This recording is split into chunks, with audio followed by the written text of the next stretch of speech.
Jeffrey Tusimbudde era nga His Excellence Kyagulanyi Ssentamu Robert Bobi Wine ate yalukulembeddemu. Tebalina kye batugamba bano.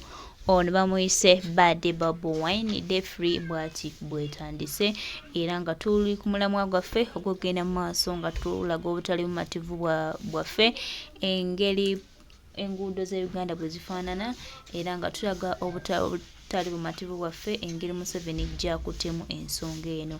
Twongera obajjukiza bannayuganda mwenna ne bannakampala mwenna nti essaawa bw'eba etuuse ng'essaawa yeno ey'okuvaayo buli omu n'alaga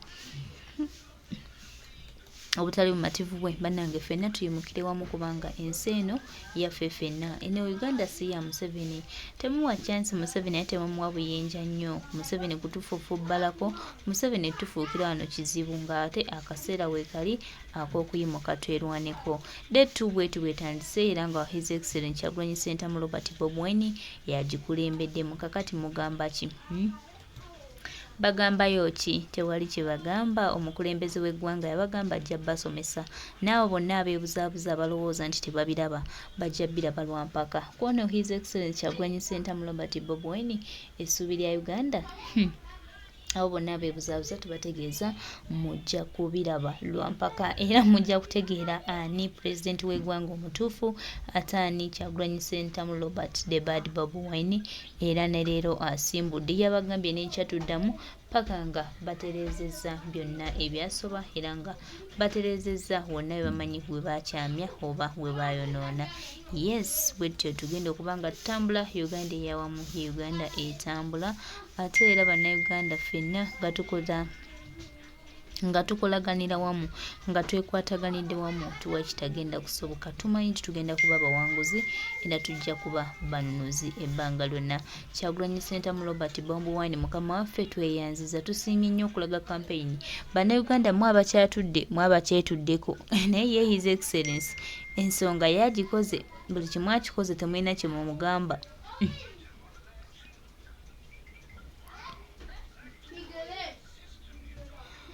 Oba His Excellency the President of Uganda mulabamu ki? Ono example ate wasimbula aba asimbudde. Bannayuganda tulina okujja ffe tubagamba keekadde tuyimukiremu tutereeze eggwanga lyaffe ate nga tujja kuyimukiramu lwa mpaka. Kikakatako ggwe munnansi okuyimukiramu tewali agenda kuva bunaayira gya tuyimukiriremu.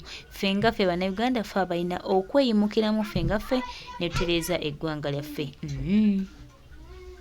Tanti teriyo mutuuze asobola kulumirwa nsi yafuna mu butuuze kusinga munnansi na nnyini nsi eyo. Ekyo tekiriyo era tekiriba. Kategedde akantu ako. Olwaleero nzize nnyongeze ku vidiyo eno nkulage nti kigambo bunnansi kitegeeza guba musaayi ogw'ensi eyo. Njagala okulaga abamu ku bantu be twegomba mu nsi muno basereebwa ab'amaanyi era nga bawangalira mu nsi ffe ze tuulanga ebirooto byaffe okukeera enkyo zibeeramu oba okuzifunamu obutuuze. Naye nga bo babikisa ne bakulaga nti ekiyitibwa omusaayi gw'ensi yo kye kisinga obutuuze mu nsi yonna gy'oba owangaliramu. Asooka nja kuwa Serena Williams. Mumanyi yali muzannyi wa ttena. Ekitiibwa n'akifuna. Feemu ng'agirina. Ensimbi n'afuna nnyingi era nga mutuuze mu nsi. Oba olyawo gwe nange ze twegomba naffe ofunamu obutuuze. Amerika yafuna byonna byalaba mu nsi nti abifunye n'asigala ng'alina ekintu kimu ekibulayo ekimulumya omutwe kwe butamanya obunnansi bwe musaayi ki. Omusaayi gwe gwa nsi ki? Yatambula bagamba mpaka mu Nigeria ng'anoonya kumanya we watuufu waava nga wula talina mirembe mpaka ng'amaze okuzuula obunnansi bwe bwawa. Genda ku Zinedine Zidane yakuba eddiba n'afuuka asinga oddikuba mu nsi yonna. Ensimbi n'azifuna, ekitiibwa n'akifuna ng'awangalira mu nsi gye bayita Bufaransa ennungi erina buli kimu kyonna nga wakitiibwa. Yawummula nako ne bamuzza ku ttiimu y'eggwanga nga balaba Bufaransa tegenda kuyitawo nga tena Zidane. Ne bamukomyawo okulaga nti baali bamwagala era nga bamwetaaga. Nga mweru nga bo era nga tumanyi nti Mufaransa abasinga obunyi nga tetumanyi. Ekiseera kyatuuka nga laba buli kimu kyeyetaaga mu nsi akifunye naye ng'abulamu ekintu eki. Obunnansi bwe buliwa. Omusaayi gwe gwawa. Omusaayi gwe gwawa. yatambula anonye omusaayi gwe waje gwafa yasibira mu Algeria. Kitegeera genda ku basajja abasambi omupiira bano ba Evra bajja kugamba bazadde be Bafaransa era yazaalibwa mu Bufaransa kati abalowooza nti okuzaalibwa kw'omuntu mu nsi kimufuula munnansi mulabire ku Evra bamuzaalira Bufaransa gye yakulira gye yasomera buli kimu kyonna n'olulimi amanyi Lufaransa yamala ofuna byonna byetaaga okufuna ng'omuvubuka mu nsi piira agukubye kitiibwa akifunye femu agirina sente azifunye yafundikira anoonya obunnansi bwe buli ludda wa sayi bwe buliwa yasibira Senegal. Oba kitegeera ekyo kyekiraga obukulu bw'omuntu ayitibwa munnansi omusaayi gwe gwa gumuluma ogw'ensi ye. Kategedde akantu ako tuve ku abo abeewala ennyo oboolyawo betategeera tukomewo ewaka. Gasumba baamuzaala mu Uganda gye baamuzaalira n'akulira mu Uganda n'asomera mu Uganda. Juzi mwamulabye ng'ali e Rwanda essanyu nga libula omutta n'akuba ebifaananyi bya street z'e Rwanda gye basimba emiti egirabika obulungi ekibuga ekinyirira n'akulaga gye bakola road waka n'akulaga gye bakola amagaali gye gayita buli kimu nga musanyufu okuba nti ensi y'omusaayi gwe oba ensi y'obunnansi bwe ekulaakulanye n'etuka okuba nga yina ekibuga ekisinga obulungi obuyonjo mu Africa era ng'erimu ku nsi zekwata ekifo kya 6 mu nsi ezisinga okukulaakulana ku speed mu Africa wano. Kategedde ako bw'amala n'akomawo Uganda gy'ali ng'omutuuze n'akulaga nti ekibuga Kampala okufaanana nga bwe kifaanana olwali nga kyonna kijjudde ebinnya biringa entaana kijjudde kazambi mukoka ebisasiro buli kiwunya kiringa toilet ye n'atula ku TV n'akulaga nti Abannayuganda mukakkane ffe tuli mu kintu awo muli weewo bano abawalimbalimba mbu simanyi baagala nkyukakyuka abo maveeko bayaaye baagala baleetera bizibu. Munnansi Omunnayuganda ayina ebulemu ku bwongo naye n'apiikinga eky'Omunnayuganda omutuuze Gasumba kyayogedde nti kituufu Uganda esaana esigale ng'efaanana bwetyo. Kivola nze abantu abo sikyalina budde buyomba nabo ku intaneti kuno kubanga obanga omanyi nti oli munnansi Omunnayuganda toyinayo nsi ndala gy'ogendako era kyakumakya nange ngenze kunoonya wa gye nsibuka ng'oli Munnayuganda y'ensi yo naye nga toyagala nsi yo nga gw'owulira ddala nti omuntu alwana okulaba nti ensi yo ekulaakulana erabikeko obulungi ate nga ye mulabewo olw'okuba bali abatuuze obutuuze bakulaze nti oyo mulabewo kubanga bakimanyi ndi munnansi bw'akwata ku nsi ye tagenda girekanga bweri mu nkulaakulana buli lwejja mu kitundu wabaawo beekosa ng'ensi ekulaakulana waliwo abakosebwa. Kati omutuuze obutuuze atali munnansi ali mu kutya n'okwekengera nti omunnansi bw'akwata ku nsi ye n'agamba ogikuza oba ogikulaakulanya kati ffe abatuuze obutuuze abaazimba twazimba mu bukyamu abaafuna amataka ge twafuna mu bukyamu tunaagasigaza nga munnansi akutte ku nsi ye kwe kutya kwe balina kati nawe nemakozesa gwe munnansi alina obulemu ku bwongo okulwanagana ne bannansi banno okusigala ng'ensi yo tekulaakulana wabula nga abatuuze obutuuze abatali bannansi bo bagiyagaliramu bulungi nnyo kubanga ewaabwe bali bulungi ewaabwe wakulaakulana. Wano juzi mu COVID Tamale Minudi yavayo n'agamba nti abamu mu bafuga Uganda abali bifo ebyenkizo ebya gavumenti kuliko omu yaweereza milioni 5 e Rwanda ziyambeko ku bannansi b'e Rwanda mu COVID. Naye n'akulaga nti wano omu ku bali ku top y'obukulembeze bwa Uganda yakwata milioni 2 ye ne famire ye ku lulwe ne famire ye n'akwata milioni 2 ze yawaayo ku lw'Abannayuganda okubeera nga zibayambako mu COVID. Naye ng'oli yaweza obukadde $5 inna lillahi wa inna ilaihi raji'un. Obukadde $5 omanyi sente ziri mu buwumbi 18 obwa Uganda. Oyo n'akwata milioni ezi n'aziwaayo ku lulwe ne famire ye wakati ku TV ng'ensi yonna eraba si mukyama naye kati nange nja kwebuuzaako ku maama ku musaala gwange gwe nfuna nzijeko obukadde 2 mbuweeyo ku lw'Abannayuganda okubawonya COVID.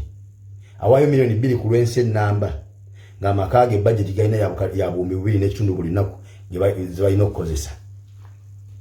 Omusaayi gwekagulumiriza, omusaayi gwekagusika. Nze mbabuulira gwe Munnayuganda ali awo ng'oli Munnayuganda naye ng'omusaayi gwe tegulumirirwa nsi yo, oliko ekikyamu.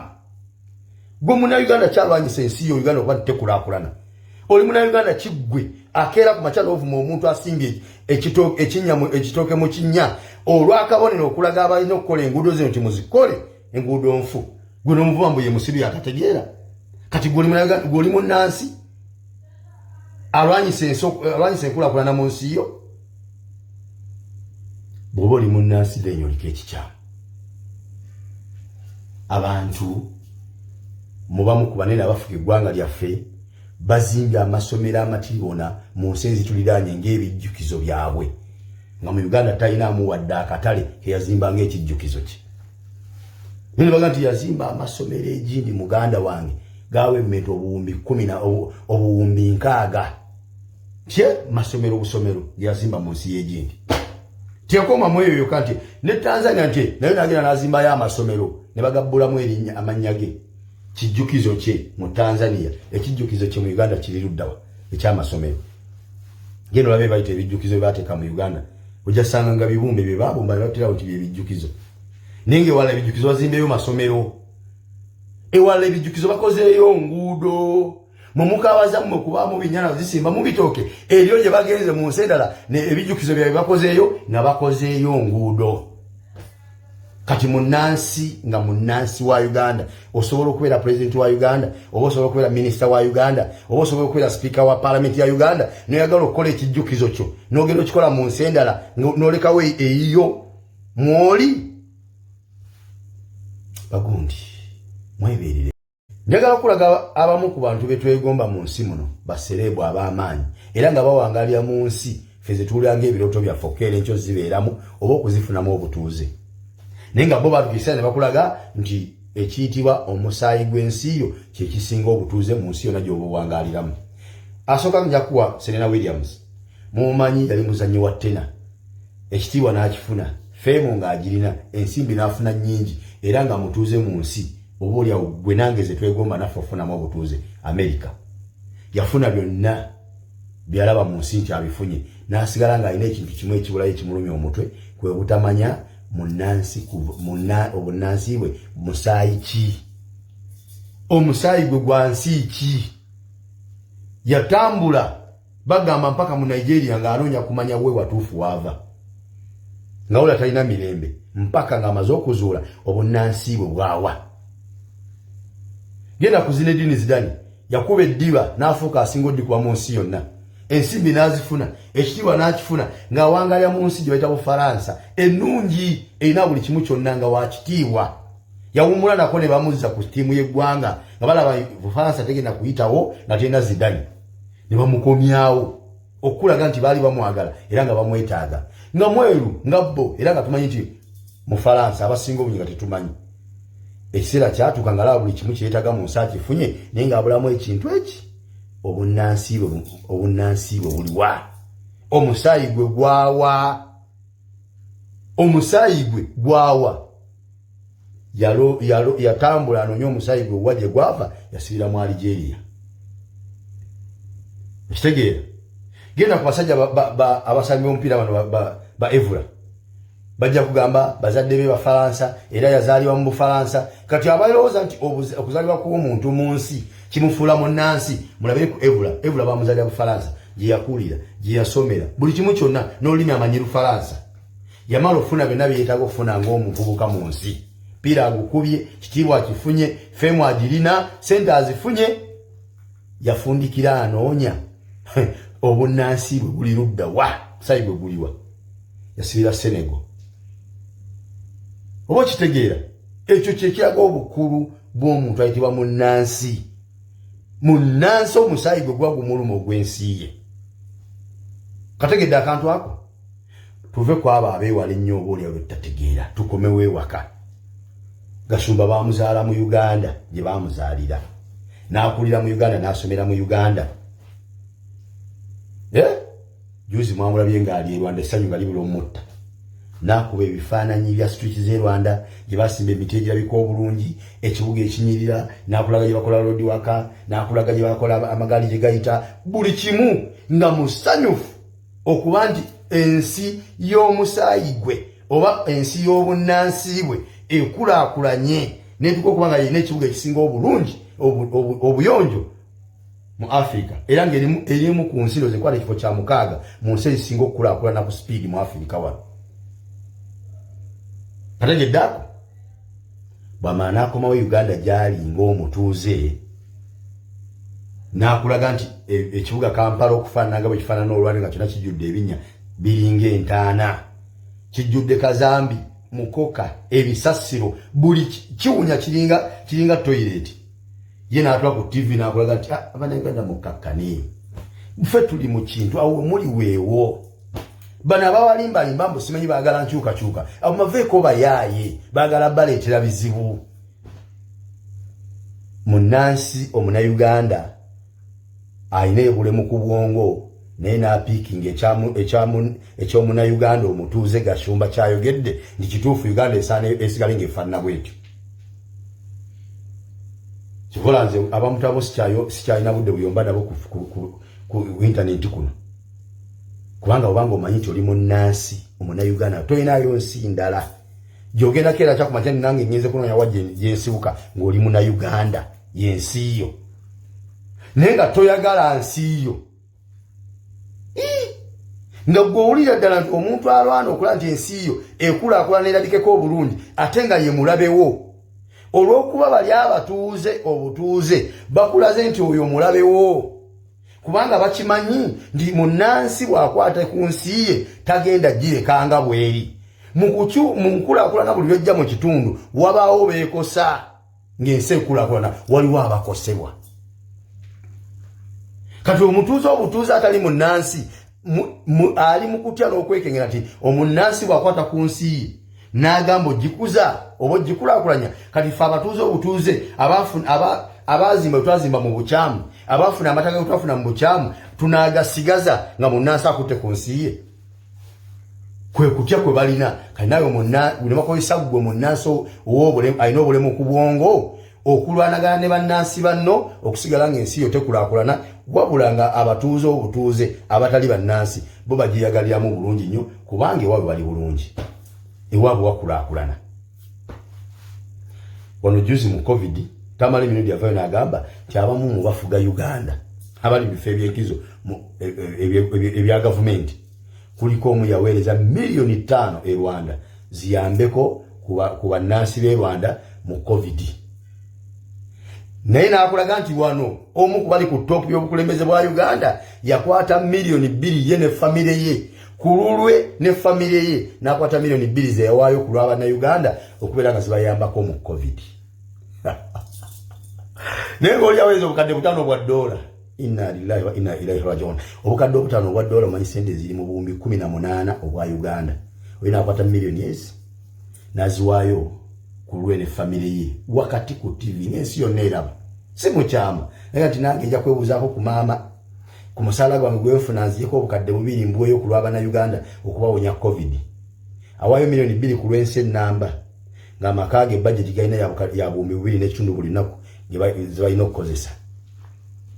Omusaayi gweka gulumiriza, omusaayi gweka gusika. Nze mbabuulira gwe Munnayuganda ali awo ng'oli Munnayuganda naye ng'omusaayi gwe tegulumirirwa nsi yo, oliko ekikyamu. Gwe Munnayuganda kyalwanyisa ensi yo Uganda okuba tekulaakulana. Oli Munnayuganda kiggwe akeera ku makya n'ovuma omuntu asimbye ekitooke mu kinnya olw'akabonero okulaga abalina okukola enguudo zino nti muzikole enguudo nfu. Gwe n'omuvuma mbu ye musibi akategeera. Kati gw'oli munnansi alwanyisa enkulaakulana mu nsi yo. Bw'oba oli munnansi then oliko ekikyamu. Abantu mubamu ku banene abafuga eggwanga lyaffe bazimbye amasomero amatibona mu nsi ezituliraanye ng'ebijjukizo byabwe, nga mu Uganda talinaamu wadde akatale keyazimba ng'ekijjukizo kye. Naye baga nti yazimba amasomero egindi muganda wange gawe mmeta obuwumbi 10 obuwumbi 60 Che masomero busomero yazimba mu nsi y'egindi. Tekoma mweyo yokanti ne Tanzania nte nayo nagenda nazimba ya masomero ne bagabbula mu erinnya amanyage. Kijjukizo kye mu Tanzania ekijjukizo kye mu Uganda kiriruddawa ekyamasomero. Geno labe bayite ebijjukizo bateeka mu Uganda ojasanga nga bibumbe bye babumba batira nti ebijjukizo. Ninge wala ebijjukizo bazimbeyo masomero. Wala ebijjukizo bakozeeyo nguudo. Mumukawaza mu kuba mu binyana zisimba mu bitoke eryo gye bagenze mu nsendala ne ebijjukizo bya bakozeeyo na bakozeeyo nguudo. Kati munansi nga munansi wa Uganda osobola okubeera president wa Uganda oba osobola okubeera minister wa Uganda oba osobola okubeera speaker wa parliament ya Uganda noyagala okukola ekijjukizo kyo n'ogenda okikola mu nsendala n'olekawo eyiyo mwoli bagundi mwebeeriremu mulinde ekitundu ekyokusatu.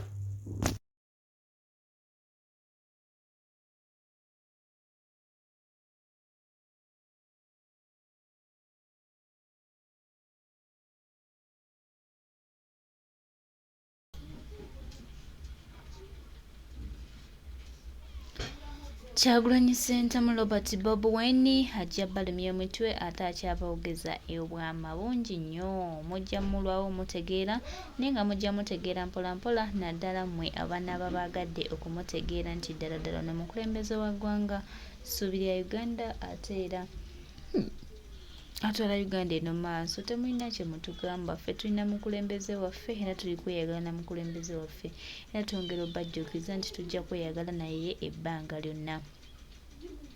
Gwe kiruma funa munyanya mangu weetuge kubanga ye omukulembeze byakola bigenda mu maaso ate nga ajja kubeera ne bannayuganda ebbanga lyonna. Temulina kye mutugamba ate mutugambe ki? Tewakyali byonna mubitugambye byonna tubiwulidde temukyalina future tukakanya bannayuganda oba etwala bannayuganda maaso. Bannayuganda bajja kwekwatako, bannayuganda bajja kwenoonya, bannayuganda tujja kwezuula tufune ekituufu nga bwe tukyagala. Omukulembeze waffe His Excellency the elected President of Uganda ajja genda mu maaso n'okubalaga nti waddala eno ensonga ya ggwanga yonna nsonga ssemasonga ya kuyingira ntebe. Tewali kye batugamba, tewali kye batugamba.